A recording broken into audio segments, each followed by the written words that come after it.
उत्तराखंड में अंकिता भंडारी हत्याकांड को लेकर एक बार फिर सियासत गर्मा गई है।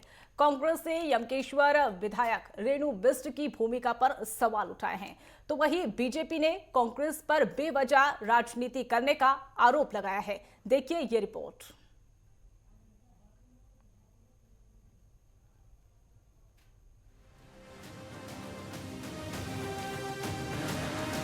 पिछले साल अंकिता भंडारी हत्याकांड ने उत्तराखंड को झकझोर कर रख दिया। मामले की सुनवाई कोर्ट में जारी है। गवाह और बुलडोजर चालक दीपक ने अदालत में अपना बयान दर्ज कराया, जिसके मुताबिक उसने तत्कालीन एसडीएम और बीजेपी के विधायक रेणु बिष्ट के कहने पर इस हत्याकांड के आरोपी पुलकित आर्या के वंत्रा रिजॉर्ट में जेसीबी चलाई थी। कांग्रेस का आरोप है कि बुलडोजर की कार्रवाई के जरिए जरूरी सबूत मिटाने की कोशिश की गई। अंकिता भंडारी जो हत्याकांड हुआ है और जहाँ पर अंकिता भंडारी रहती थी, वहाँ पर जो साक्ष्य थे, उन साक्ष्यों को मिटाने के लिए जो है वहाँ बुलडोजर चलाया गया। और बुलडोजर चलने से जब बिल्डिंग तहस नहस हो गई तो तमाम साक्ष्य भी नष्ट हो गए। और जब ये प्रकरण हुआ था तो प्रदेश के लोगों ने इस बात को कहा था कि भाई जो बुलडोजर चलाया गया है वो साक्ष्यों को क्षतिग्रस्त करने के लिए या नष्ट करने के लिए चलाया गया।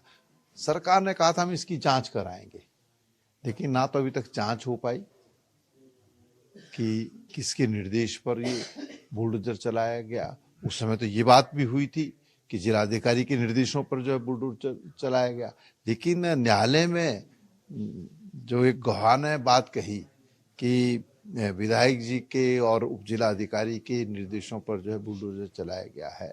तो मैं समझता हूँ कि सरकार को इस दिशा में कदम बढ़ाने चाहिए और जिनके निर्देश पर ये सब हुआ है वो तथ्य सामने आने चाहिए। जो उत्तराखंड की जनता जानना चाहती है आखिर किसके निर्देशों पर बुलडोजर चलाया गया। सरकार तो मौन बैठी है, सरकार तो कुछ कहने के लिए तैयार नहीं है।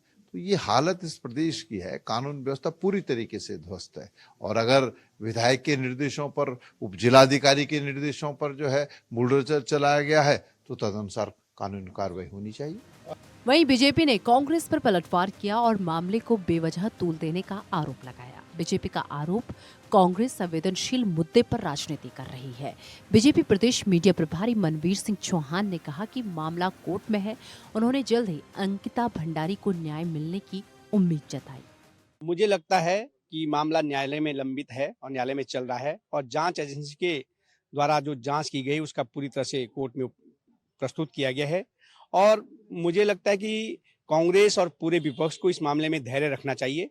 और जिस प्रकार से कांग्रेस अनावश्यक रूप से राजनीति कर रही है, मुझे लगता है सरकार के कार्यों जो अच्छे कार्य विकास के हो रहे हैं उसके कारण इनकी सिर्फ और सिर्फ बौखलाहट है। गौरतलब है कि 19 वर्षीय अंकिता भंडारी ऋषिकेश के नजदीकी पौड़ी जिले के गंगा भोगपुर क्षेत्र में वंदना रिजॉर्ट में रिसेप्शनिस्ट के रूप में काम कर रही थी। कथित तौर पर रिजॉर्ट संचालक पुलकित आर्य पर 2 कर्मचारियों सौरभ भास्कर और अंकित गुप्ता के साथ मिलकर अंकिता की हत्या करने का आरोप लगा था।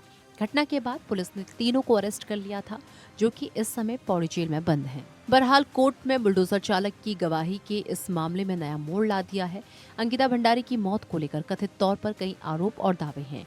आरोपों और दावों की हकीकत क्या है, कोर्ट में दूध का दूध और पानी का पानी हो जाएगा। हमें न्यायपालिका पर भरोसा है, न्याय जरूर मिलेगा।